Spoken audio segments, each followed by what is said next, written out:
Good afternoon, everybody. My name is Carl, recovery coach here at Cap Recovery. Today is our all recovery meeting, and the month of September is our recovery month and suicide prevention month. And today we're going to be talking about relapse prevention and the 5 rules of recovery. So we'll hop right into it. There are 4 main ideas in relapse prevention. First, relapse is a gradual process with distinct stages. The goal of treatment is to help individuals recognize the early stages in which the chances of success are the greatest. Second, recovery is a process of personal growth with development milestones. Each stage of recovery has its own risk of relapse. Third, the main tools are of relapse prevention and cognitive therapy and mind body relaxation, which are used to develop healthy coping skills. Fourth, most relapse can be explained in terms of a few basic rules. Educating clients in these rules can help them focus on what is important. Change your life. Recovery involves creating a new life where it's easier to not use. 2, be completely honest. 3, ask for help. 4, practice self-care. And 5, don't bend the rules. So we have some of the key words here. So some of the key words are relapse, relapse prevention, 5 rules of recovery, stages of relapse, emotional relapse, mental relapse, physical relapse, self-care, denial, high-risk situations, cognitive therapy, mind-body relaxation, mindfulness-based relapse prevention therapy, self-help groups, 12-step groups, Alcoholics Anonymous, Narcotics Anonymous, stages of recovery, absence stage, repair stage, growth stage, post-acute withdrawal, pause, non-user, denied user. So these are some of the key words. So and here is the introduction to this pamphlet here. So it's relapse prevention is why most seeking treatment. By the time most individuals seek help, they have already tried to quit on their own, and they are looking for a better solution. This article offers a practical approach to relapse prevention that works well in both individuals and group therapy. There are 4 main ideas in relapse prevention. First, relapse is a gradual process with distinct stages. The goal of treatment is to help individuals recognize the early stages, very important, in which the chances of success are great. Number 1, second, recovery. Second, recovery is a process of personal growth with development milestones. Each stage of recovery has its own risk of relapse. 2, the third main tools of relapse prevention are cognitive therapy and mind-body relaxation, which change negative thinking and develop healthy coping skills. 3, most relapses can be explained in terms of a few basic rules.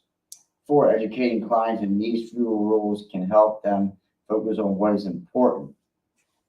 I would like to use this opportunity, having been invited to a presentation, my perception on relapse prevention, to provide an overview of the field and document some ideas in addiction medicine that widely is accepted but have not yet worked their way into the literature.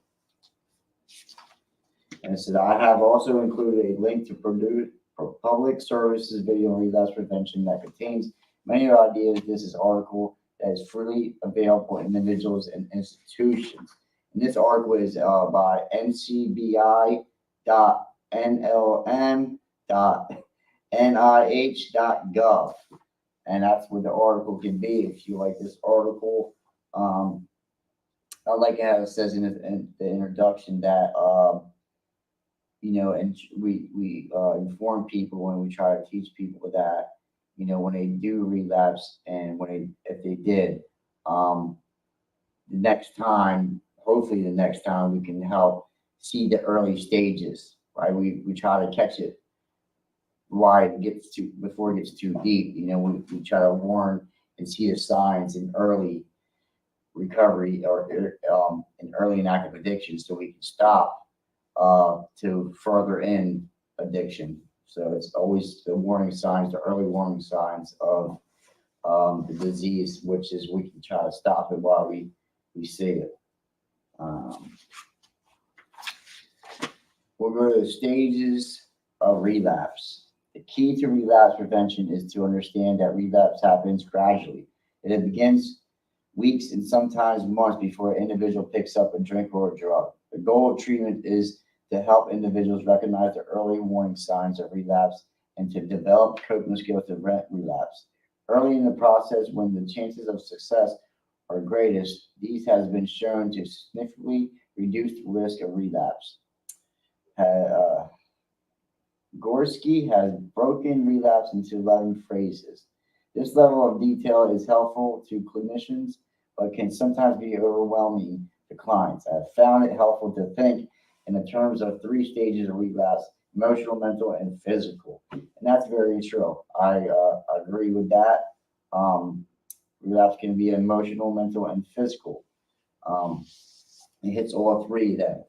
And it's very important to keep all of them in check, the emotional, mental, and physical. We keep them, we have to feed that. We have to feed our emotional, mental, and physical. We got to keep on our recovery. We have to feed these things on a daily basis so we can prevent from going back to what we do. You know, and we'll sit with the emotional relapse. So during emotional relapse, individuals are not thinking about using. They remember their last relapse and they don't want to repeat it. But their emotions and behaviors are setting them up for relapse down the road because clients are not consistently thinking about using during the stage. Denial is a big part of emotional relapse. Denial. These are some of the signs of emotional relapse: bottling up emotions, isolating, not going to meetings but not sharing, focusing on other people's problems, or focusing on how other people affect them, and poor eating and sleeping habits. Common denominator of emotional relapse is poor self-care, in which self-care is broadly defined include emotional, psychological, and physical care. One of the main goals of therapy at this stage is to help clients understand what self care means and why it's important. The need of self care varies from person to person. A simple reminder of poor self care is the acronym HALT: hungry, angry, lonely, and tired. For some individuals, self care is as basic as physical self care, such as sleep, hygiene, and a healthy diet. For most individuals, self care is about emotional self care. Clients need to make time for themselves, to be kind to themselves, and give themselves permission to have fun. These topics usually have to be revisited many times during therapy. Are you starting to feel exhausted again? Do you feel that you are being good to yourself? How are you having fun? Are you putting time aside for yourself, or and you are getting caught up in life? Another goal of therapy at this stage is to help clients identify their denial. I can find it helpful to encourage clients and compare their current behavior to behavior during past relapse and see if their self-care is worsening or improving. The transition between the emotional and the mental relapse is not arbitrary, but natural consequences of prolonged poor self-care. When individuals exhibit poor self-care and live in emotional relapse long enough, eventually start to feel uncomfortable in their own skin. They begin to feel restless, irritable, and discontent. As their tension builds, they start to think about using just to escape. So this part talks about self-care, and I think it's very important to. I was just talking about this earlier, like you have to put your recovery first. That must come first before anything. Before family, friends, everything, jobs. So we sometimes we can, even for me, we put barriers in front of ourselves. We make excuses up, and we prolong what's in front of us, right? We don't deal with the situations head on.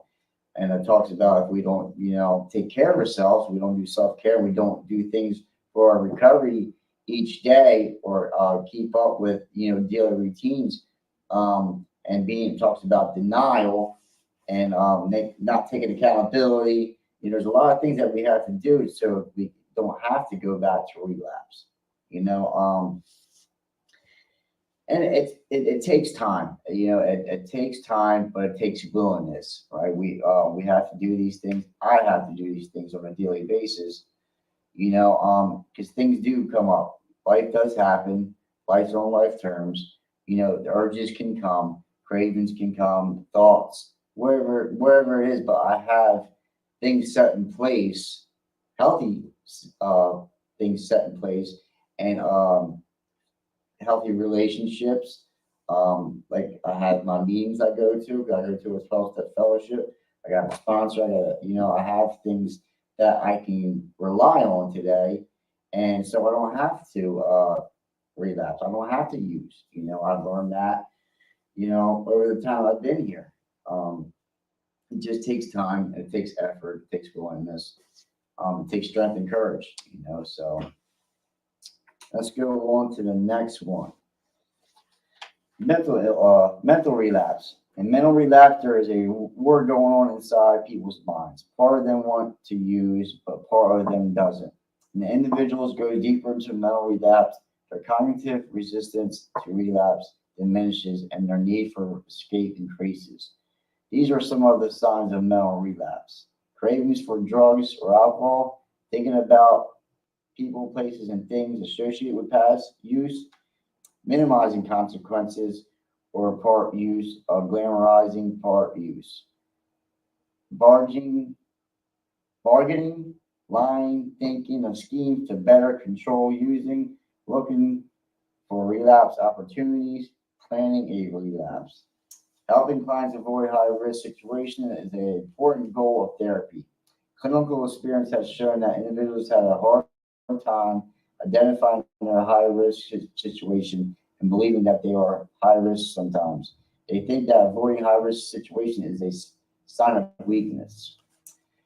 In bargaining, individuals start to think of scenarios in which it would be acceptable to use. A common example is when people give themselves permission to use on holidays or on a trip. It is a common experience that airports and all inclusive resorts are high risk environments in early recovery. Another form of bargaining is when people start to think that they can relapse periodically, perhaps in a controlled way, for example, once or twice a year. Bargaining also can take the form of switching one addictive substance for another. So it's talking about bargaining. It says, so you're trying to bargain with yourself. For instance, it talks about like I can only do it once or twice a year. I won't do this drug, but I'll do this, or I'll just drink. We're putting these things in our head is setting us up for failure. The disease tells us some things that, if it talks to us long enough and we don't take hold of it and we don't share about it or talk with somebody about it, it can eat us up and it can eventually end up to a relapse. So like I said earlier, I have these things put in place, and if I'm doing good, I feel good, right? So for me, I help others. I be of service to others in recovery. That helps me as well. Um, there's a lot of good stuff in here that it can, for the early signs that we talk about sometimes in early recovery. So I don't go to people, certain people and places and things that I did when I was using, right? I don't hang out on the block. I don't walk around town. Um, I don't associate with people that I used to use with. Um, I don't go into bars, right? People were drinking and stuff like that. Like that's just not me. I'm not. There's some people in recovery can go to places and it doesn't bother me, but it's just I don't want to be in that environment. Right? I limit myself from any kind of situation that I can end up, in a bad way. So I try to even before anything starts, I eliminate it. I try to catch it before it starts. So eliminate the barriers of me relapsing. Um,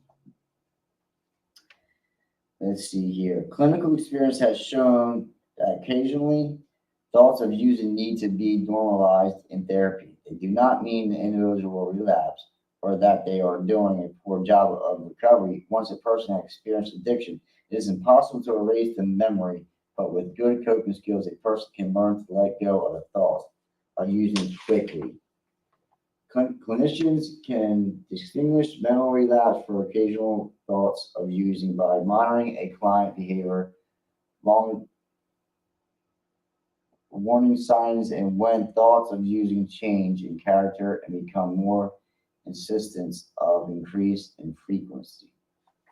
Um, so it talks about like I heard of a lot of people sometimes in recovery, some years clean, some time clean, and they have the thoughts or the urges, or that just stuff doesn't go away. It can lessen, right? I don't have the urge or the desire to use anymore. I haven't since, thank God, I haven't since I've been in recovery. But I do have stupid thoughts. I do have these thoughts, but and it's okay. It is normal to have these thoughts. We have these feelings, and it's okay. But as long as we don't act on them, it's always good when you do have cravings or urges or thoughts. It's people are like feel shameful or not, like it talks about doing something not right in their recovery, which is not true. It just it happens. Disease of addiction manifests in other ways, and thoughts and urges and cravings do happen. And one thing for me, I have drug dreams, right? I have um, a lot. It doesn't mean that I'm doing something wrong in my daily life or I'm not doing something right in my recovery. And just my disease, comes at me even while I'm sleeping. So it's tricky, insidious, and I have to be on point all the time, every day for the rest of my life because the disease is tricky. Um, let's go to physical relapse. Final physical relapse is when an individual starts using again. Some researchers divide physical relapse into a relapse: initial drink or drug use, and a relapse. A return to and controlled use in clinical experience has shown that when clients focus too strongly on how much they use during a relapse, they do not fully appreciate the consequences of one drink. Once an individual has had one drink or one drug use, it may quickly lead to relapse or of comfortable using. But more importantly, it usually will lead to a mental relapse of obsessive or uncontrolled thinking about using, which eventually can lead to physical relapse. Most physical relapse are a relapse of opportunity. They occur when the person has a window in which they feel that they will not get caught. Part of relapse prevention involves rehearsing these situations and develop healthy exit strategies. When people don't understand relapse prevention, they think it involves saying no just before they are about to use. But that is the final and most difficult stage to stop, which is the why people relapse. If an individual remains in a mental relapse long enough with the necessary coping skills, clinical experience has shown they are more likely to turn to drugs or alcohol just to escape their turmoil. Um, so physical relapse. Um, So it's always good to have all this under control, right? With somewhat, I'm feeding my spirit, right? I'm feeding my recovery. I'm doing good for the right reasons in life. I'm treating others good, you know, um, and don't let life throw me through a loop because I can go down that rabbit hole as you know, life sucks. This is going on. This is going on. This is going on, and I can end up backing myself in a corner that I can't get out of. Right. So I gotta feed myself self care. I have to feed my recovery.